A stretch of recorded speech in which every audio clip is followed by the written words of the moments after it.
Well, ladies and gentlemen, good evening to you, and thank you for joining us again on what we're calling Shots with Soldiers. I'm General Rick Hillier, and thank you in particular, for joining us on this very special day of National Day of Truth and Reconciliation in Canada, the 30th of September, 2021. And we wanted to do our part today by talking about one of the Indigenous soldiers who have served our nation so wonderfully, and whose stories don't often get told, less often even than those of other Canadian soldiers around the country who have served our nation, who have sacrificed so much, and who have given us so much, and who have asked for so little in return. And so it is our privilege, in fact, to be able to do a Shots with Soldiers, and on this, the National Day of Reconciliation and Truth, and to remember by doing this, those who were the survivors of the residential school system and that terrible time in our history, and their families, and those who didn't survive, and just to remember them this evening. And you know, we can't change things that have occurred in our country or in our history or in our life, but we can sure make certain that we do better going forward. And you know, we have a great and deep and rich history in Canada, and we've always used the positive events of service and leadership and confidence overseas and service to Canada itself. We've always used those to shape the way we are as a nation. We've learned the lessons, we've applied them forever and ever and ever. And we should be doing the same on those parts of our history that we are not so proud to have been a part of, and that we want to rectify. And we should be learning the lessons, and we should be applying those lessons now as we go forward to make sure that we as a country are stronger than ever going forward, and that we are not divided into disparate little pieces and groups of populations across this great land itself. So welcome to Shots with Soldiers. And we're going to talk about an Indigenous soldier in just a few seconds. Before that, I just want to do a real quick little update here on our project, on our initiative, Valor in the Presence of an Enemy. As you know, we are advocating for the awarding of a first Canadian Victoria Cross.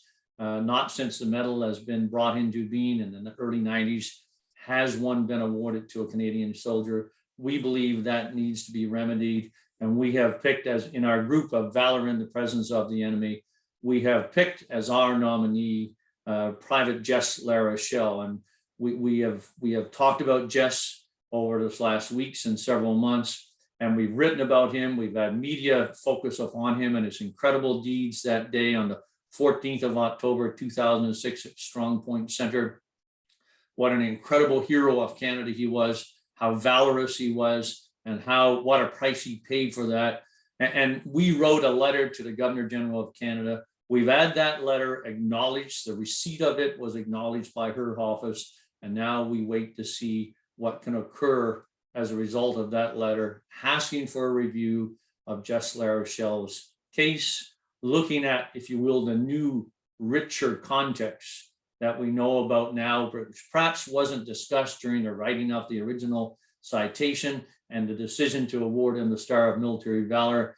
And we believe with some of that new rich context, if we interview the people who were there with Jess, if we had it all together, that Jess's Star of Military Valor would be upgraded appropriately to the Victoria Cross.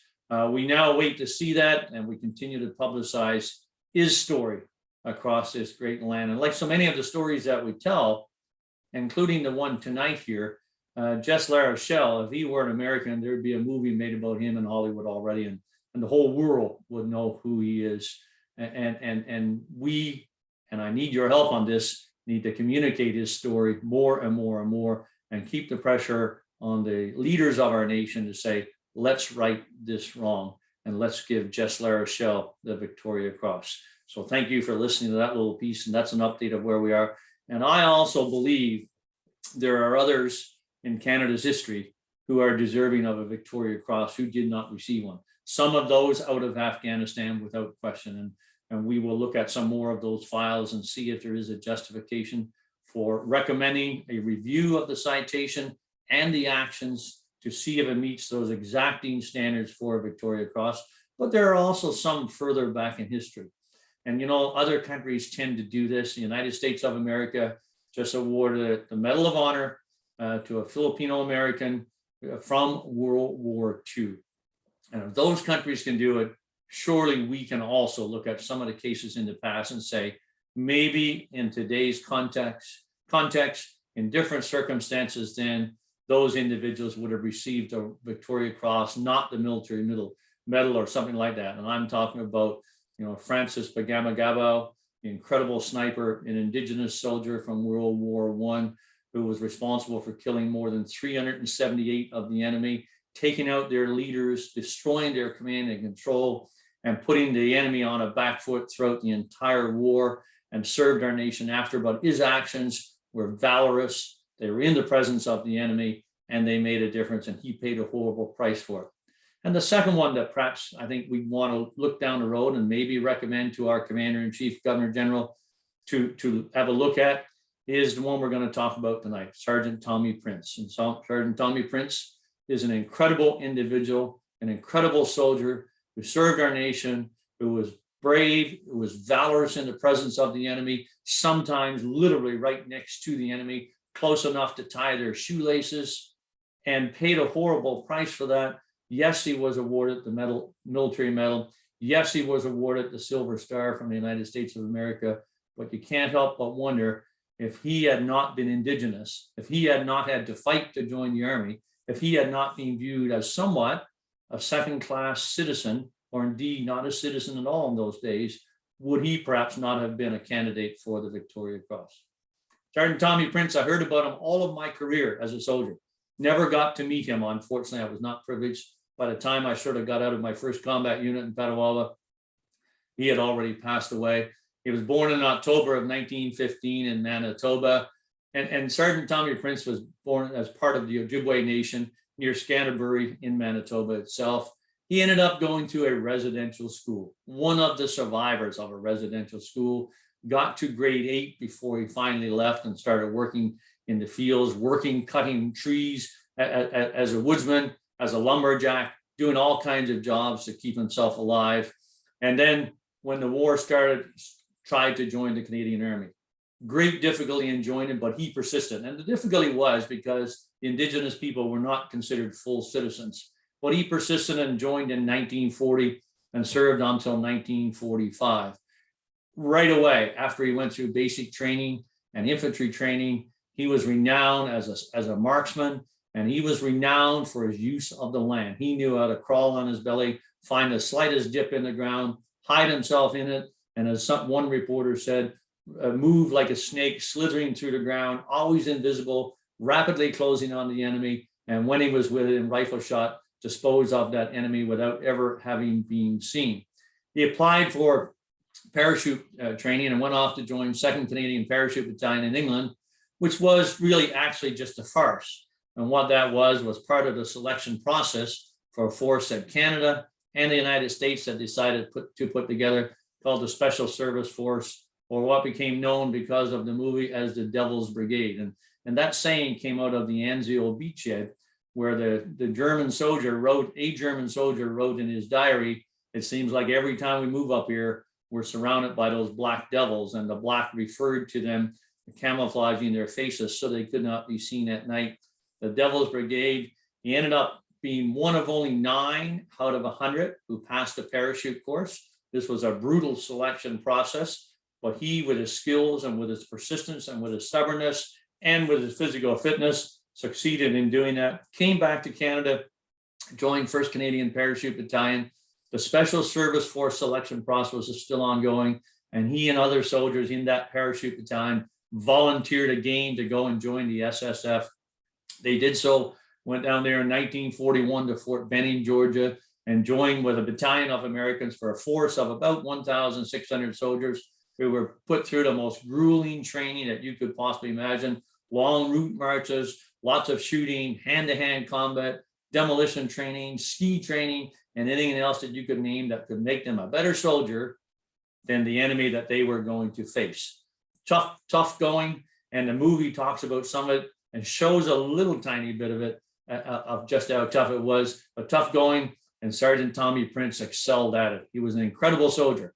He was incredibly fit, and he sort of soaked up all of this and became even a better soldier, a better stalker, better able to follow the sign, which he built upon his experience from tracking big and small game as a teenage boy in Manitoba itself.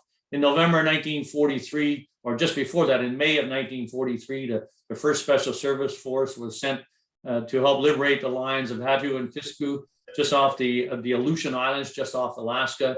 They did not have any fighting there. By the time they arrived, the Japanese had already left those islands.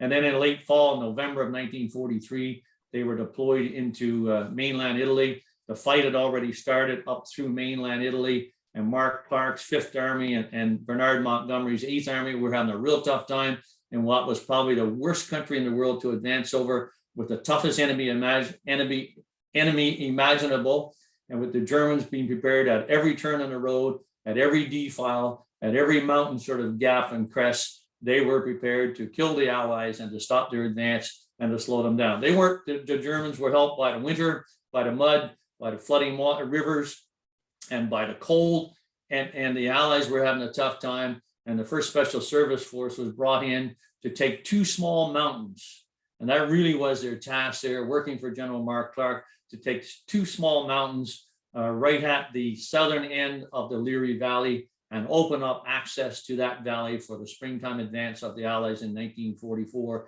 in order that they could move forward and liberate Rome and put the Germans on the back foot. The SSF did that, with Sergeant Tommy Prince moving forward as part of that, and took those 2 mountains with almost 50% casualties because of the intensity of the firefight. Sergeant Tommy Prince excelled during that period of time. But where he really became renowned as a soldier was when the SSF was deployed into the Anzio beachhead, and the Allies were pushing up the Italian boot, and they thought if they went around the flank using their amphibious forces and came in just to the southwest of Rome, about 30 or 40 kilometers from Rome, they could sort of unseat the German defensive lines, go around the defensive lines themselves, and get the Germans from the flank and the rear, and then that would accelerate the advance and they could take Rome very quickly.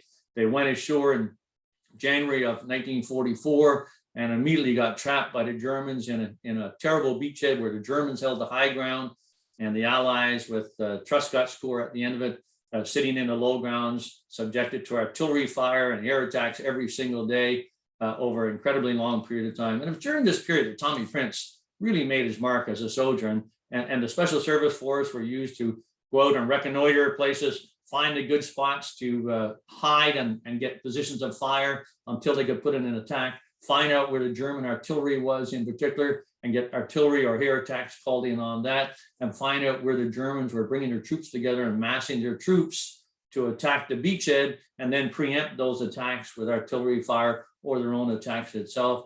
Tommy Prince volunteered to go out on one mission where he could try to identify where the artillery batteries that were pounding the beachhead and doing a great deal of harm were concentrated. He moved forward almost 2 kilometers from the Allied lines into the German lines, got into an old farmhouse there, and trailed a radio wire behind him all the way so he could communicate back to the command post, back to the artillery, and direct them onto those enemy gun batteries that were there pounding them. He started bringing fire in very accurately when he identified 4 artillery batteries that were pounding the beachhead. But some of the artillery fire fell between he and his allies and the soldiers to the rear who were supporting him, and his signal wire was cut. And rather than give up his mission, what he did was took some clothes that was there and camouflaged himself as a farmer, went out into the open between the Germans and between the Allies, shook his fist at the Germans and saying, hey, kind of figuratively saying, hey, what are you guys doing here, you bastards? And shook his fist at the Allies saying, hey, what are you doing here, you bastards? And pretended he was working the field, got down to tie his shoelace, and while he was down, fixed the wire, reconnected it where it had been broken by artillery fire, went back into the farmhouse, and continued to call fire and destroy those 4 artillery batteries that were pounding the beachhead. An incredible act of courage, an incredible act of valor, in point of fact. There is one other story that Tommy Prince, on a night patrol, separated from the patrol by himself, went into a German bunker where German soldiers were sleeping, and rather than risk waking them and having them kill him, what he instead did was went around and tied their shoelaces and tied their boots together without waking them. He was so stealthy, and left kind of, if you will, a very frightening message to those soldiers in the bunker that soon spread amongst the German troops about there being a ghost, a black devil out there that could actually come in and do that. Quite incredible. The Special Service Force with Tommy Prince then were a part of the breakout from Anzio in late May of 1944 and the rush in to liberate Rome on the 4th of June, 1944. In late summer of 1944, the Special Service Force then helped secure some islands in the Mediterranean as Operation Dragoon. I love that name, as a Dragoon. Operation Dragoon invaded the southern part of France as a corollary to D-Day in Normandy. And so D-Day came in that way, and Dragoon came up from the south. And then the Special Service Force was sent ashore and went on inland in France to get behind the enemy, to report on where they were going, to report on where their defensive positions were. At one patrol, when Tommy Prince was out with a young private, they were looking for where the enemy reserves were massing to attack. And they found a reserve battalion. And on the way back, they tripped over a French resistance team, which was surrounded by a German platoon or a platoon plus. And Tommy Prince and the private opened up on the Germans. The Germans got shot at so accurately and so ferociously that they fell back and disappeared. And the resistance leader said, how many people were in that company? And Tommy Prince looked at the private and said, it's him. And the resistance leader laughed and said, I thought there were 50 people based on the fire that was there. And he recommended Tommy Prince for the Croix de Guerre, the French award. Unfortunately, the runner that was going to take that back to General de Gaulle and get it acted upon was killed, and it was never indeed acted upon. Tommy Prince then actually led his own Special Service Force back in and took out that reserve battalion with more than 1,000 German troops surrendering. They were disbanded in December of 1944, and Tommy, like the rest of them, was sent excuse me, to various units. He was back in England in late winter and early spring of 1945, received both the military medal and the Silver Star on behalf of President Roosevelt from the hands of King George VI, and then was mustered out of the army later on in 1945. Came back to Canada, back to Manitoba, had a real tough time between the wars. There was still a lot of racism. There still is a lot of racism. He had a real tough time, but built a small business doing cleaning, but then actually got involved in trying to make things better for the rest of the Indigenous people. And he really worked with folks to try and get the Indian Act at least changed, if not thrown out completely. And he did that at the expense, in fact, of his own business, which he had left to others failing. And he did it at the cost of great frustration and great stress and a whole variety of things that occurred to him, to the point that in 1950, when the Korean War started and Canada was looking for volunteers, Tommy Prince rejoined the Canadian Army, went into 2nd Patricius and deployed into South Korea and then Korea Peninsula itself, and was there at the Battle of Kapyong when, as a consequence of the 2nd Battalion, Princess Patricia's Canadian Light Infantry, having defended a piece of ground, a battalion of about 800 soldiers defended a piece of ground against more than 5,000 Chinese who attacked it in one wave after another, and they held on for more than 24 hours. And as a consequence of that, the 2nd Battalion, Princess Patricia's, wear the presidential unit citation on their shoulder and have since that time frame because of those incredible actions.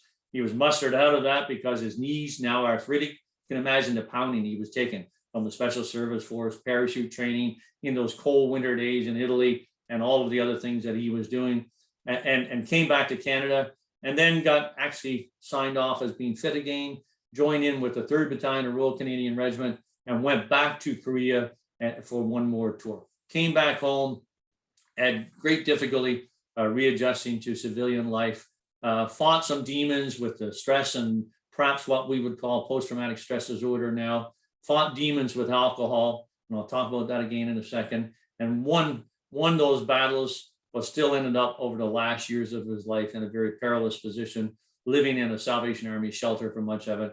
And he finally passed away in November of 1977.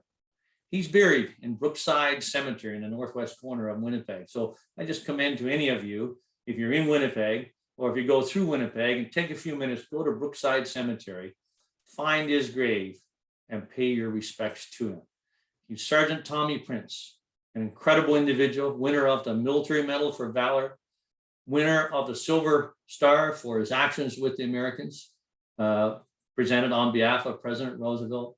Incredible First Nations Indigenous representative, and somebody who served our country in such an incredible, incredible way.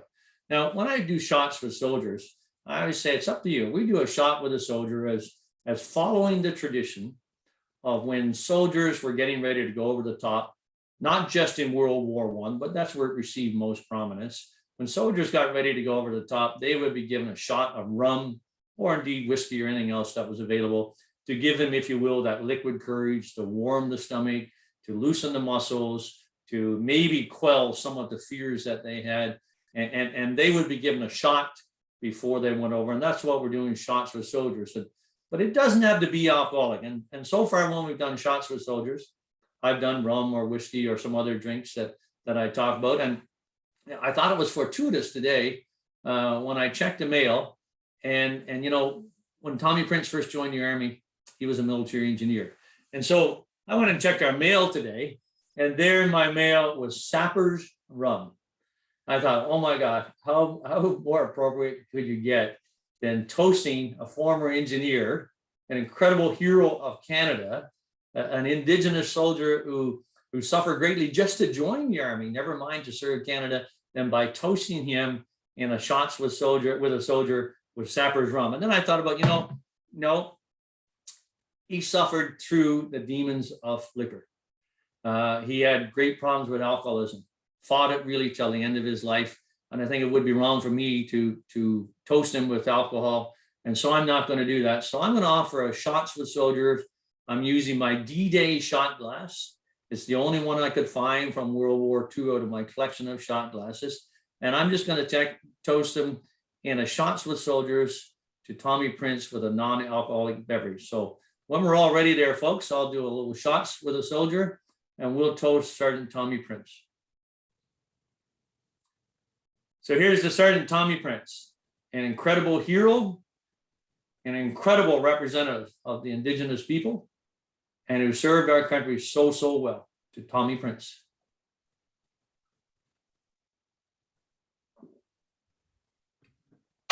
And thank you. There ends the sermon. Can I take any questions or any points or anything anybody wants to say? I see Joel Watson on there. I have a comment, and could you verify this? I think I read somewhere that when he would sneak in behind enemy lines, he'd wear moccasins. Is that myth? I think that was well documented that he did indeed do that. Thought it would, first of all, A, he was used to that. B, he was used to how the ground would feel and how the twigs and bushes or grass or anything else would feel under his feet, and therefore felt that he could be more stealthy, which clearly he was, because he managed to get in and get out numerous times and wasn't obviously either captured or killed by the enemy. So yeah, that is well documented that he did use moccasins. Not the only one to have done that either, but yes, he did. And the other comment I'll give would be, he came from a renowned line. I don't know, his great grandfather, maybe it was a few more generations, was Pegwis, who was the leader of the Ojibwe and the Saulteaux people in the area of Manitoba, and he changed his name when he became a Christian to William King, I think it was, and then his children were Prince, and that's how the family became Prince. Yeah, and when I was reading up on and doing a little study, like I say, I've heard about Tommy Prince for literally decades. And read about him, and did not have the privilege again of meeting him.